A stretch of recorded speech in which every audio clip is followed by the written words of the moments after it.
अब हम देखते हैं कि अगर हमें कोई इलेक्ट्रॉन या फिर न्यूट्रॉन की संख्या बता दे तो क्या हम किसी एलिमेंट के एटम के बारे में बता सकते हैं कि ये कौन सा एलिमेंट होगा? हम नहीं बता सकते, क्योंकि देखो जैसे यहाँ पे सोडियम है, इसमें ये 23 और ये मैग्नीशियम है। यहाँ पे प्रोटॉन कितने हैं? 11। न्यूट्रॉन कितने हैं? 12। यहाँ पे प्रोटॉन है 12 और न्यूट्रॉन है 12। अब हमें कोई न्यूट्रॉन की संख्या बता दे कि 12 है तो हम उस एटम का नाम नहीं बता सकते, क्योंकि ये सोडियम का में भी न्यूट्रॉन 12 ही होते हैं और मैग्नीशियम में भी न्यूट्रॉन 12 ही है। और यहाँ पे इलेक्ट्रॉन हमारे इलेक्ट्रॉन 11 और यहाँ पे इलेक्ट्रॉन हमारे 12।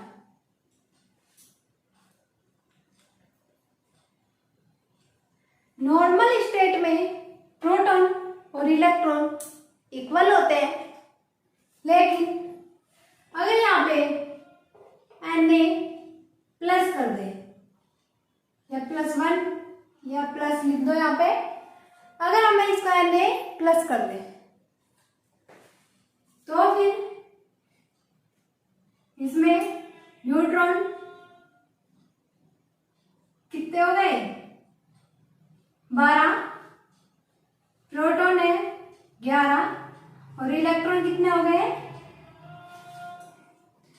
ये पॉजिटिव चार्ज एक इलेक्ट्रॉन की कमी को दर्शाता है कि यहां से एक इलेक्ट्रॉन निकलकर बाहर चला गया। तो इसमें कितने इलेक्ट्रॉन थे? 11। अब यहाँ पे इलेक्ट्रॉन हो गए 10। अब जैसे कोई कह दे कि न्यूट्रॉन की संख्या 12 है तो उस एटम का नाम बताइए, तो हम फिक्स नहीं कर सकते। और ऐसे बोल दे कि इलेक्ट्रॉन की संख्या 10 है तो भी हम फिक्स नहीं कर सकते, क्योंकि यहाँ पे Na+ में भी इलेक्ट्रॉन 10 है और नियॉन इसमें भी 10 प्रोटॉन, न्यूट्रॉन 10 और यहाँ पे इलेक्ट्रॉन भी 10। तो यहाँ से इलेक्ट्रॉन भी सेम हो जाते हैं, यहाँ से ये न्यूट्रॉन सेम हो जाते हैं। तो इनसे हम इलेक्ट्रॉन और न्यूट्रॉन से किसी एटम को नहीं पहचान सकते। इसको किसी भी एटम को पहचानने के लिए कि वो कौन से एलिमेंट का है, हम उसके प्रोटॉनों की संख्या को देखते हैं, क्योंकि प्रोटॉनों की संख्या कभी चेंज नहीं होती। यहाँ पे प्रोटॉन की संख्या कितनी है? 11। यहाँ पे प्रोटॉन की संख्या कितनी है सोडियम की? 11। ये चेंज हुई नहीं हुई। यहाँ पे मैग्नीशियम में प्रोटॉन की संख्या कितनी है? 12 और यहाँ पे नियॉन में प्रोटॉन की संख्या है 10। तो इससे हर एक एलिमेंट की प्रोटॉन की संख्या अलग अलग होती है। अब देखो इलेक्ट्रॉन और प्रोटॉन न्यूट्रॉन की संख्या हम कैसे निकालते हैं, उसके बारे में पढ़ते हैं। अब देखिए हम देखते हैं कि किसी भी एलिमेंट के इलेक्ट्रॉन, प्रोटॉन और न्यूट्रॉन कैसे निकालते हैं। ये मान लीजिए X हमारा कोई एलिमेंट है, ये X कोई एलिमेंट है, यहाँ पे Z और यहाँ पे E, इसको ऐसे डिनोट करते हैं, या हम इसको ऐसे भी डिनोट करते हैं, यहाँ पे Z X और ये इधर की बजाय इधर हम A लिख दें, इसमें कुछ डिफरेंस नहीं है। चाहे इधर लिख लो चाहे इधर लिख लो, दोनों सेम ही है। अब यहाँ पे देखते हैं जेड और ए क्या क्या चीज है।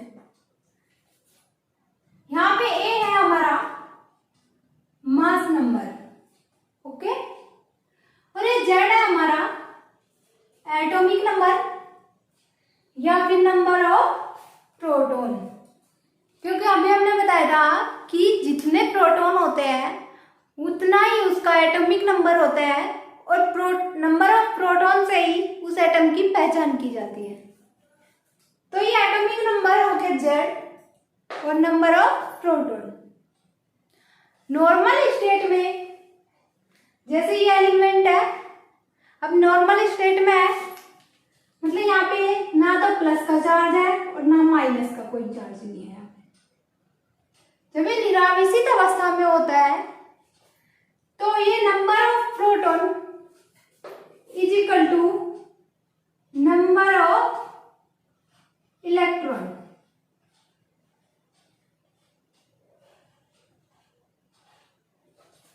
ये किस में हो गया? नॉर्मल स्टेट में।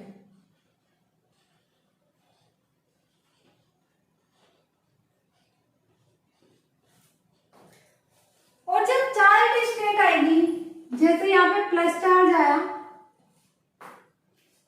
तो इस प्लस चार्ज का मतलब है यहाँ पे ओनली प्लस प्लस है, तो इसका मतलब है एक प्लस, मतलब एक इलेक्ट्रॉन इसमें से बाहर निकल गया। ये एक इलेक्ट्रॉन इसमें से बाहर निकल गया, और जैसे ही इलेक्ट्रॉन पे नेगेटिव चार्ज होता है, बाहर निकलता है, तो इस एटम पे हमारा आता है पॉजिटिव चार्ज। ओके, अब दोबारा से यहाँ पे अगर नेगेटिव चार्ज हो, यहाँ पे अगर नेगेटिव चार्ज है तो इसका मतलब है कि इसने ये एक इलेक्ट्रॉन अपने अंदर और ऐड कर लिया। जैसे ये इलेक्ट्रॉन ऐड करेगा तो इस पे नेगेटिव चार्ज आ जाएगा। जैसे इसको हम, ये रिएक्शन हमारी हो गई, तो इसको हम ऐसे लिख सकते हैं, यहाँ पे ये हो गया माइनस। ओके, समझ में आया? अगर प्लस चार्ज है तो उसमें उतने ही इलेक्ट्रॉनों की कमी हो जाती है, और अगर हमारा एलिमेंट पे नेगेटिव चार्ज है तो उसमें उतने ही इलेक्ट्रॉन और जुड़ जाते हैं। अब देखो ये कौन सी हो गई? अब हमारी आएगी चाइल्ड स्टेट।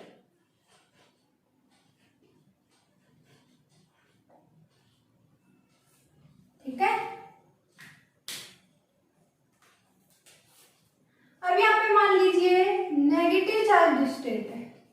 ओके, तो इलेक्ट्रॉनों की संख्या कितनी हो जाएगी? नंबर ऑफ इलेक्ट्रॉन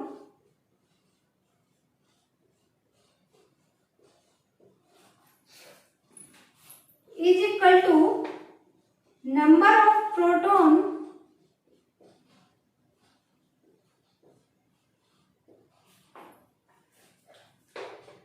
प्लस में नंबर ऑफ चार्ज।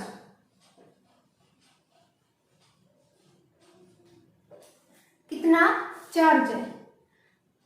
इलेक्ट्रॉन की संख्या कितनी निकलेगी? जितने हमारे नंबर ऑफ प्रोटॉन है, या फिर उसको बोल दिया एटॉमिक नंबर, और प्लस में जितना हमारा नेगेटिव चार्ज दे रखा है वो ऐड हो जाएगा। ओके, अगर यहाँ पे आती है दूसरी पॉजिटिव चार्ज स्टेट,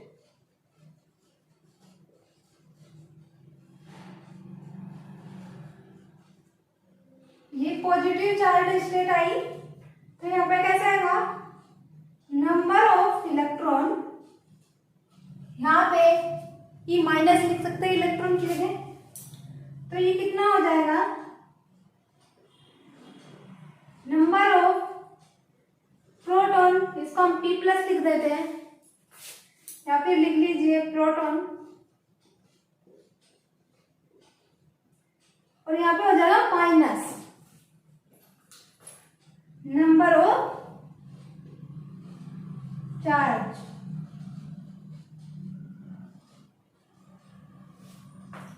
ओके,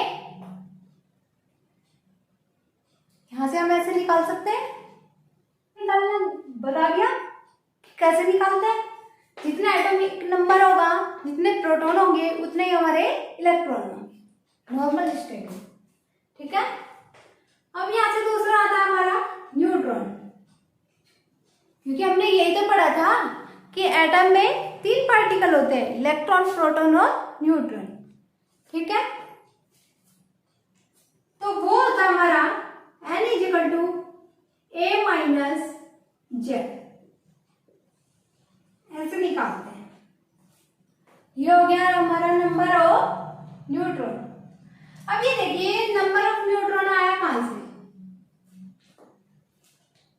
इससे पहले वाली वीडियो में हमने पढ़ा था कि जो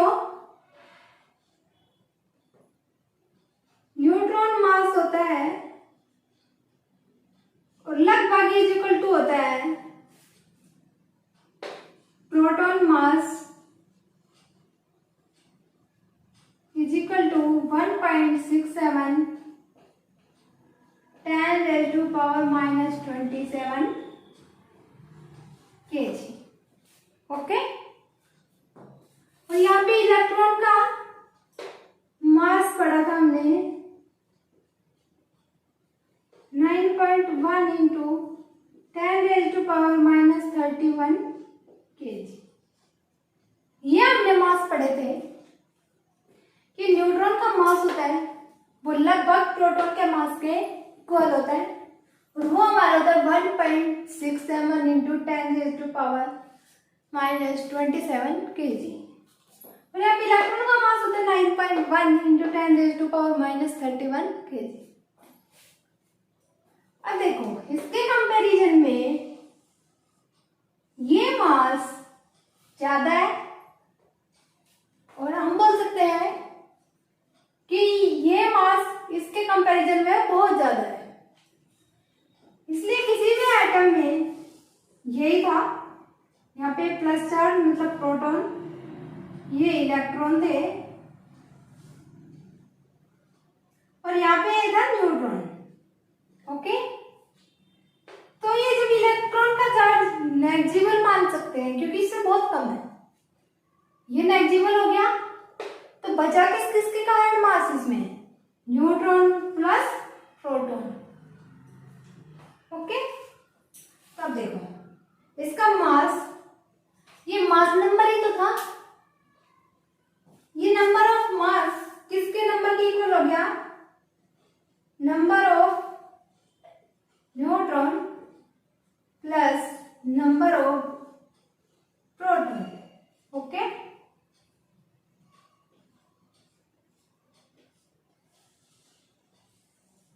ऐसे लिख सकते हैं कि number of A is equal to number of N number of P plus. ये हो गया हमारा फॉर्मूला। अब ये पी प्लस को ही हमने क्या बोला है यहाँ पे? Z, atomic number. तो A is equal to N plus P plus की जगह हम लिख दें जेड,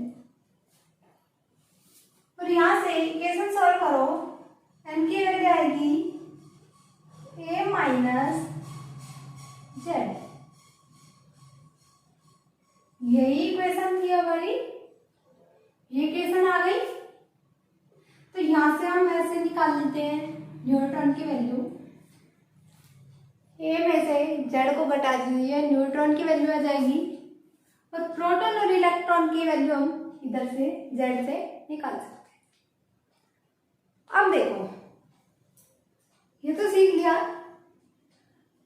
अब किसी एटम में ऐसा होता है कि उसमें इलेक्ट्रॉनों की संख्या या न्यूट्रॉनों की संख्या सेम हो जाती है, या फिर एक ही जैसे एक ही परमाणु एलिमेंट के दो अलग अलग परमाणु हैं,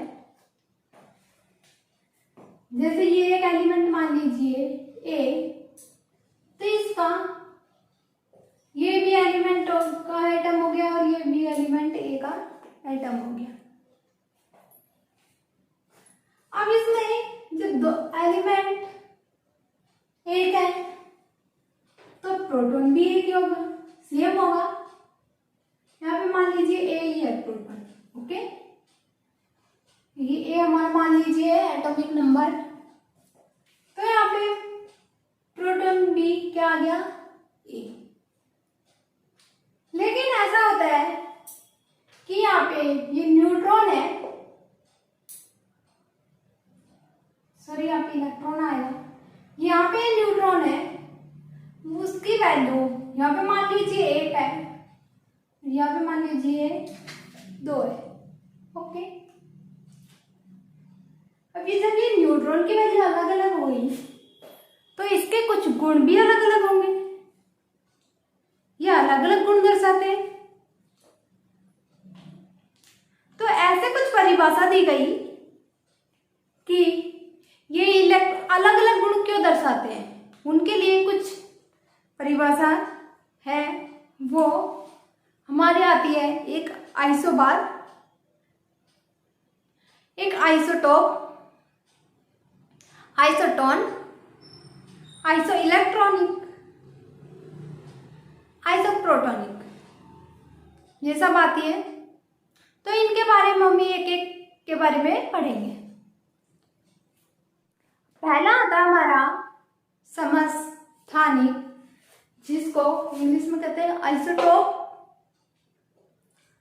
अब देखो इधर से आपको जहां तक है खुद ही समझ में आ गया होगा, नाम पढ़ने से। समस्थानिक, इसका मीनिंग क्या हुआ, सम प्लस स्थानिक। इसको हम ऐसे तोड़ सकते हैं, और सम का मतलब होता है यहाँ पे बराबर, ओके। स्थानिक मतलब होता है स्थान वाले,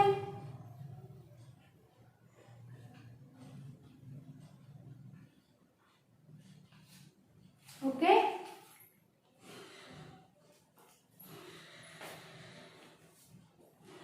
अब इसकी डेफिनेशन इससे ये हुई कि जिनका एटॉमिक नंबर सब स्थान क्या होगा, स्थान किससे हम डिनोट करते हैं, एटॉमिक नंबर से, ओके। एटॉमिक नंबर मतलब प्रोटॉन की संख्या।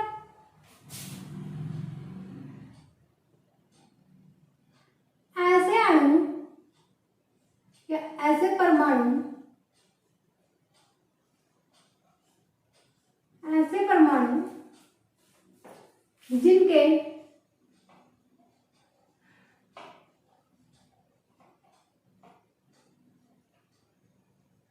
परमाणु क्रमांक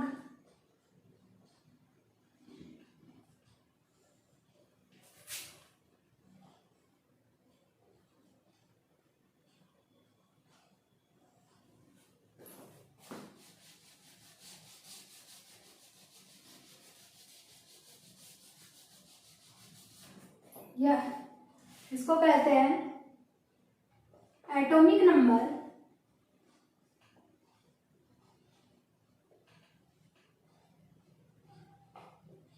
परमाणु क्रमांक को क्या कहते हैं, इंग्लिश में क्या कहते हैं, एटॉमिक नंबर।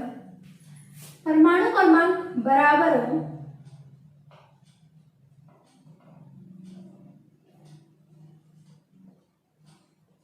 मतलब Z is equal to equal,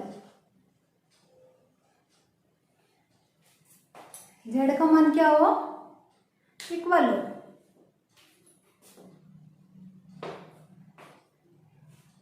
लेकिन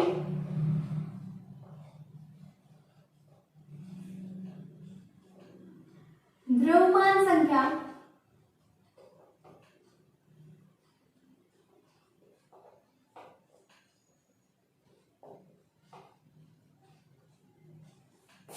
ये मास नंबर बोल दीजिए, वो क्या होता है हमारा, मास नंबर किसे डिनोट करते हैं, बताओ। मास नंबर को हम डिनोट करते हैं ए से। द्रव्यमान संख्या अलग अलग हो।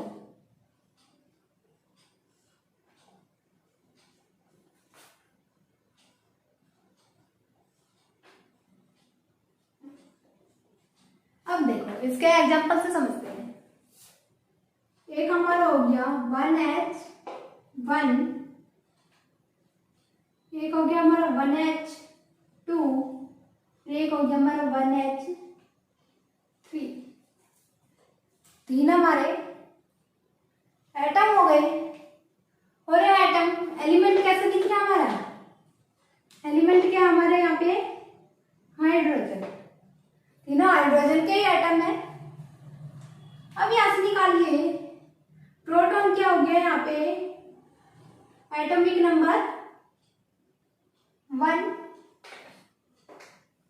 मास ये क्या है?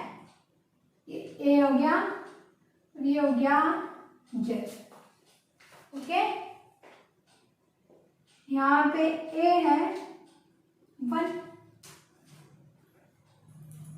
न्यूट्रॉन निकाले तो यहाँ पे न्यूट्रॉन कितना है? ए 1 माइनस 1 इजिकल टू 0। और इलेक्ट्रॉन कितना है? वो प्रोटॉन के बराबर होता है नॉर्मल स्टेट में। तो इलेक्ट्रॉन हो गया हमारा 1। ओके, इसका देखो जेड इजिकल टू इसका भी 1 ही आएगा और प्रोटॉन प्लस वो भी 1 ही आएगा। यहाँ पे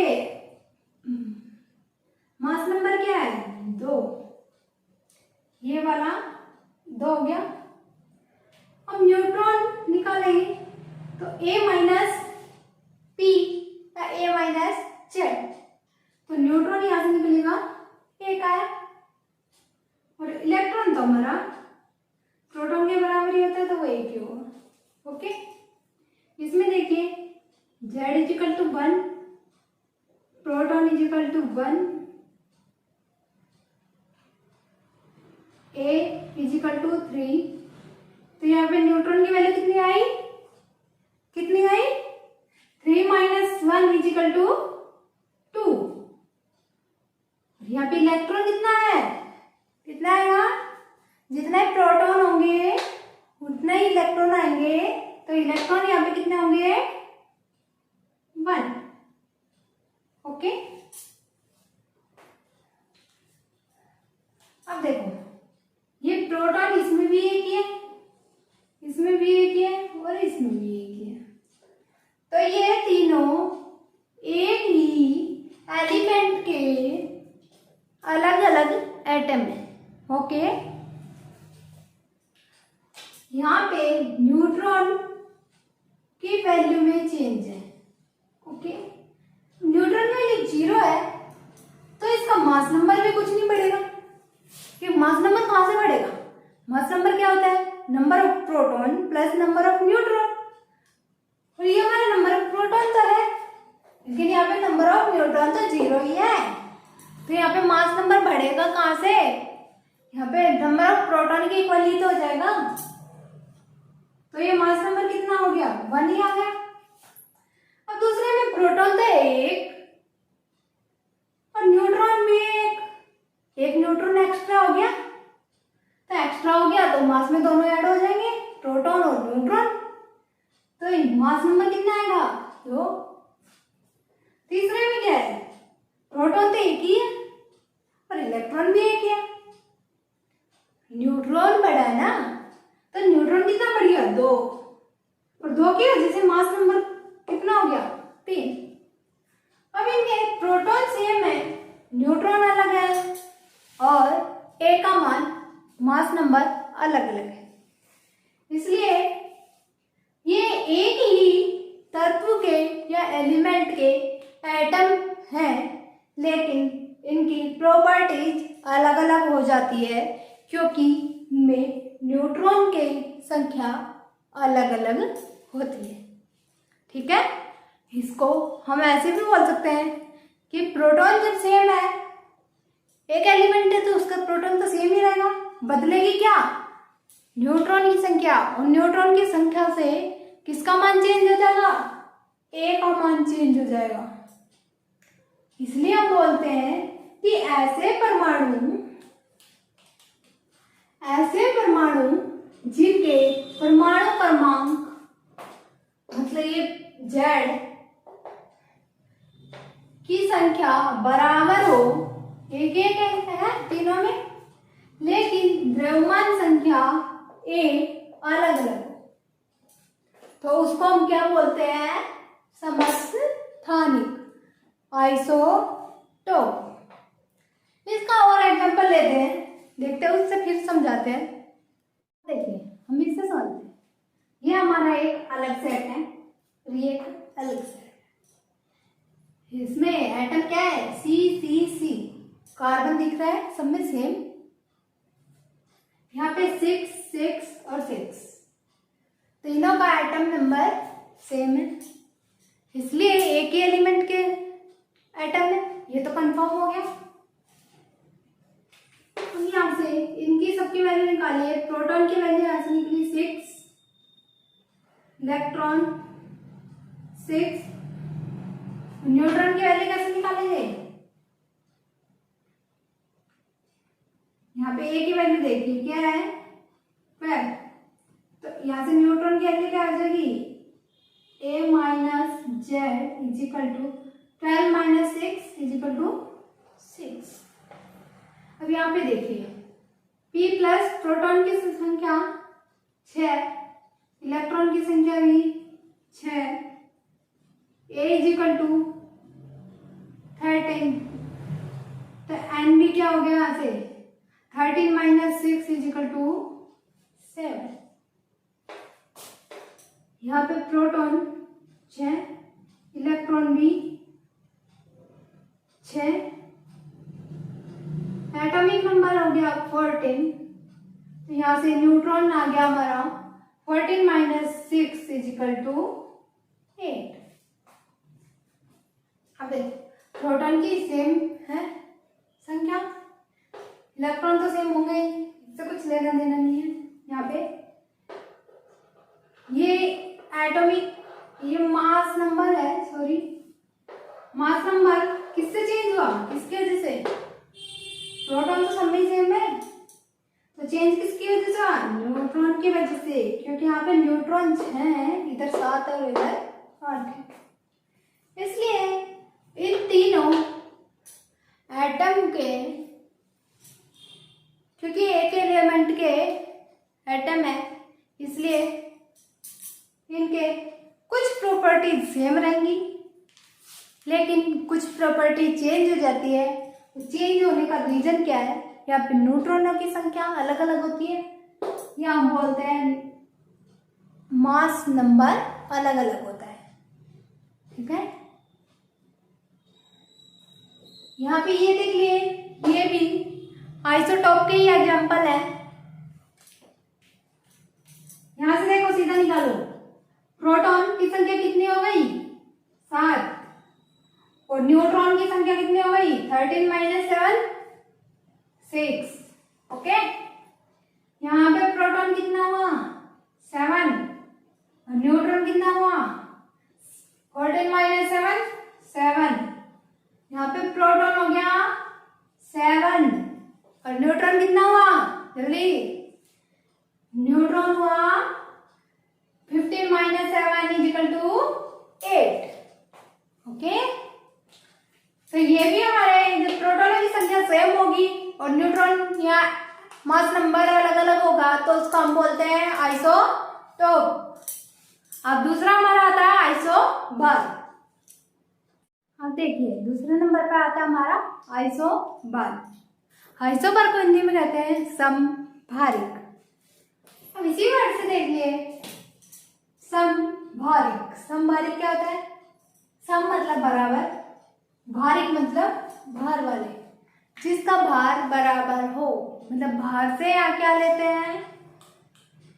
मास नंबर, द्रव्यमान संख्या इक्वल टू ए, वो बराबर हो और एटॉमिक नंबर अलग अलग हो, ऐसे परमाणु जिनके एटॉमिक नंबर अलग अलग हो वह मास नंबर ए बराबर हो, उनको हम क्या बोलते हैं? आइसोबार या समभारिक। देखिए एग्जांपल लेते हैं। 6C14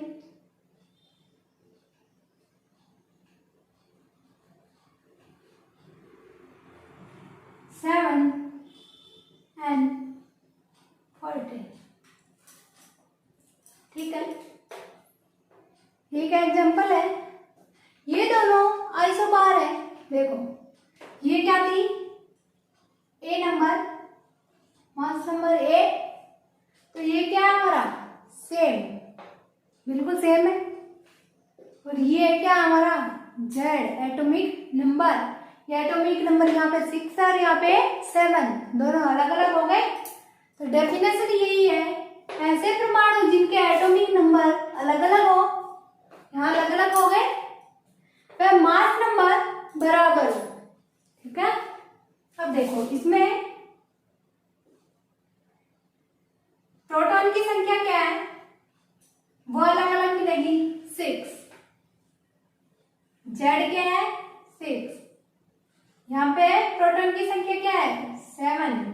जेड क्या है? 7। इलेक्ट्रॉन भी वही होंगे 6, यहाँ पे इलेक्ट्रॉन होंगे 7।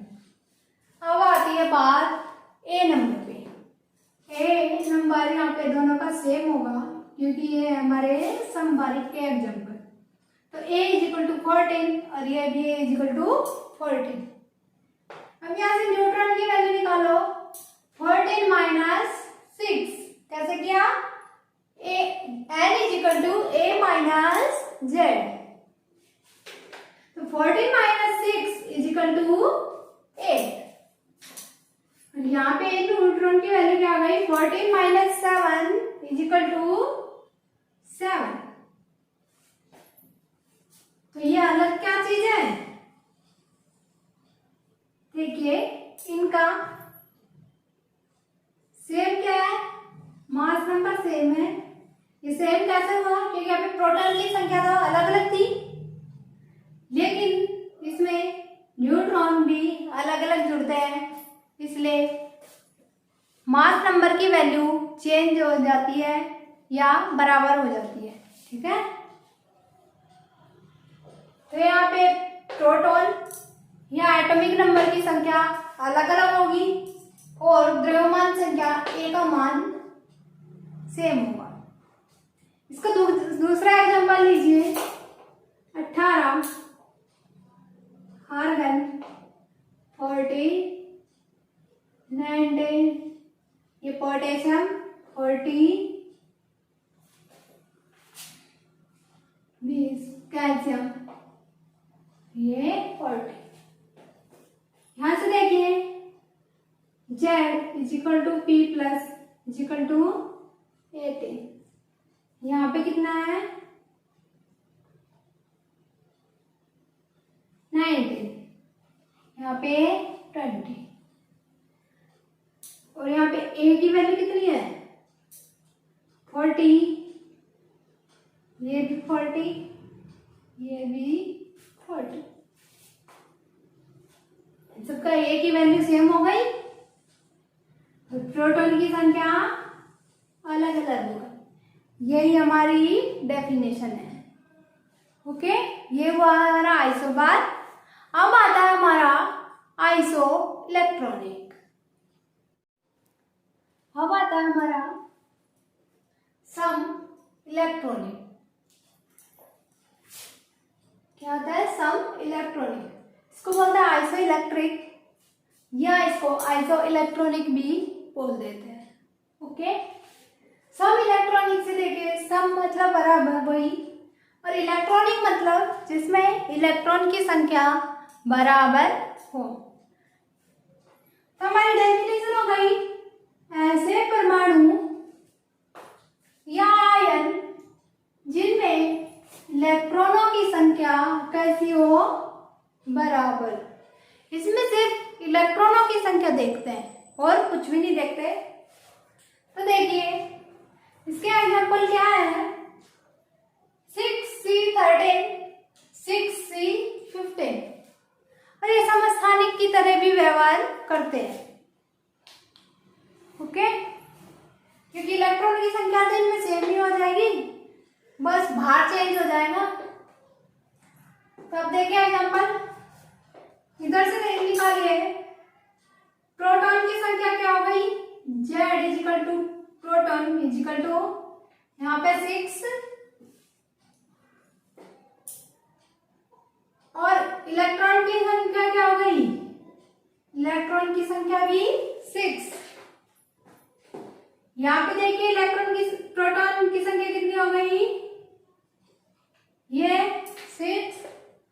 तो इलेक्ट्रॉन भी प्रोटॉन की संख्या के बराबर ही होते हैं नॉर्मल स्टेट में। तो यहाँ पे इलेक्ट्रॉन भी क्या हो गया, 6। अब देखिए इन दोनों के इलेक्ट्रॉन सेम है, तो ये हमारे कहलाएंगे सम इलेक्ट्रॉनिक या आइसो इलेक्ट्रॉनिक या आइसो इलेक्ट्रिक। दूसरा एग्जाम्पल हम लेते हैं Na plus Ne F minus Mg+2। अब देखिए इसका एटॉमिक नंबर क्या है, 11, इसका एटॉमिक नंबर क्या है, 10, इसका है 9 और इसका है 12। ये सब इनके एटॉमिक नंबर हो गए। अब देखिए इलेक्ट्रॉन की संख्या निकालिए। इलेक्ट्रॉन की संख्या नॉर्मल स्टेट में प्रोटॉन या एटॉमिक नंबर के बराबर, लेकिन जब प्लस चार्ज या फिर माइनस चार्ज आता है तो उसमें चेंज हो जाता है। प्लस चार्ज का मतलब है इसमें से इतने इलेक्ट्रॉन निकल चुके हैं। अब यहाँ पे प्लस चार्ज कितना है, 1, तो इसमें से 1 कम कर दीजिए, वो हमारी हो गई इलेक्ट्रॉन की वैल्यू। तो इलेक्ट्रॉन नंबर कितने हो गए, 11 माइनस 1 इजिकल टू 10। ओके, ये नियॉन है, 10 पे आता है, तो इसमें इलेक्ट्रॉन कितने हो गए, 10। आगे हमारा फ्लोरीन माइनस, इसका एटॉमिक नंबर है 9, ठीक है, लेकिन यहाँ पे माइनस का चार्ज मौजूद है। ओके, माइनस का चार्ज कैसे आया, क्योंकि इसने एक इलेक्ट्रॉन कैसे अपने को ग्रहण कर लिया। अब उसमें 9 इलेक्ट्रॉन, मतलब प्रोटॉन की संख्या के बराबर 9 इलेक्ट्रॉन तो थे ही पहले, एक इलेक्ट्रॉन और अपने अंदर ऐड कर लिया, तो एक इलेक्ट्रॉन जुड़ के कितने हो गए, टोटल 10 इलेक्ट्रॉन। ओके, अब हमारा Mg+2, Mg 12 नंबर पे आता है, तो इसमें 12 इलेक्ट्रॉन होने चाहिए नॉर्मल स्टेट में, लेकिन यहाँ पे +2 चार्ज है। इसका मतलब ये है इसने 2 इलेक्ट्रॉन अपने अंदर से बाहर निकाल दिए, किसी को दे दिए, तो इसमें 12 में से 2 गए तो कितने बचे, 10 इलेक्ट्रॉन। ओके, तो यहाँ पे इलेक्ट्रॉन क्या हो गए, 10। अब देखो इनके एटॉमिक नंबर सबके अलग अलग है, लेकिन यहाँ पे इलेक्ट्रॉन संख्या सबकी सेम है। तो अलग अलग एटॉमिक नंबर वाले भी सम इलेक्ट्रॉनिक हो सकते हैं और ये समस्थानिक की तरह व्यवहार करते हैं। ओके, समझ में आया। इससे आगे आता है हमारा समटोन, यह बोल दीजिए सम न्यूट्रॉनिक आइसोटोन। ओके, उसके बारे में बात करते हैं। अब देखिए 4th नंबर पे आता हमारा सम न्यूट्रॉनिक या आइसोटोन। आइसोटोन सम न्यूट्रॉनिक, इस वर्ड को तोड़िए तो यहाँ पे क्या बना, समान न्यूट्रॉन। इसकी डेफिनेशन हो गई, ऐसे परमाणु जिनमें न्यूट्रॉनों की संख्या कैसी हो, बराबर हो। ठीक है, उसको हम क्या बोलेंगे, सम न्यूट्रॉनिक। सम न्यूट्रॉनिक किसको बोलेंगे? जिसमें न्यूट्रॉनों की संख्या बराबर हो। ओके, अब देखिए इसके एग्जांपल लेते हैं हम। ये हमारा फर्स्ट एग्जांपल है, ये सेकंड एग्जांपल है। फर्स्ट एग्जांपल लेते, देखो यहां से Z या P की वैल्यू कितनी है? 6 और यहाँ पे कितनी है? 7। मास नंबर क्या है? 13 और यहाँ पे क्या है? 14। अब हमें निकालना है क्या है? न्यूट्रॉन। न्यूट्रॉन की वैल्यू निकालनी है, तो यहां से न्यूट्रॉन निकालिए। कैसे निकलेगा? A minus Z, A minus Z से इजिकल टू N होता है, इसलिए हमारा यहाँ से न्यूट्रॉन निकल जाएगा। मतलब 13 माइनस 6 इजिकल टू 7। ये यहाँ पे 7 न्यूट्रॉन होगा इसमें देखिए 14 माइनस 7 इजिकल टू 7। यहाँ पे न्यूट्रॉनों की संख्या दोनों में हो गई कैसी? बराबर। ठीक है, जबकि ये एटम अलग अलग है।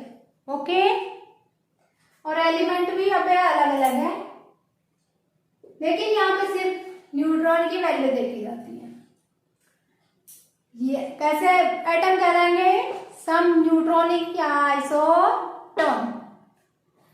दूसरा एग्जांपल लीजिए, यहाँ पे निकालिए प्रोटॉन इक्वल टू 6 और ये हो गया 8। अब देखिए ए की वैल्यू क्या है? यहाँ पे 14, यहाँ पे 16। एन की वैल्यू कैसे निकलेगी? 14 माइनस 6 कैसे निकली? ए माइनस जेड से, तो 14 माइनस 6 इज इक्वल टू 8। यहाँ पे एन की value 16 minus 8 is equal to 8। अब देखिए यहाँ पे भी न्यूट्रॉन की वैल्यू दोनों एटम में सेम है, तो ये हमारे हो गए सम न्यूट्रॉनिक एटम। ओके, ये वीडियो, ये चैप्टर यहीं पे समाप्त होता है।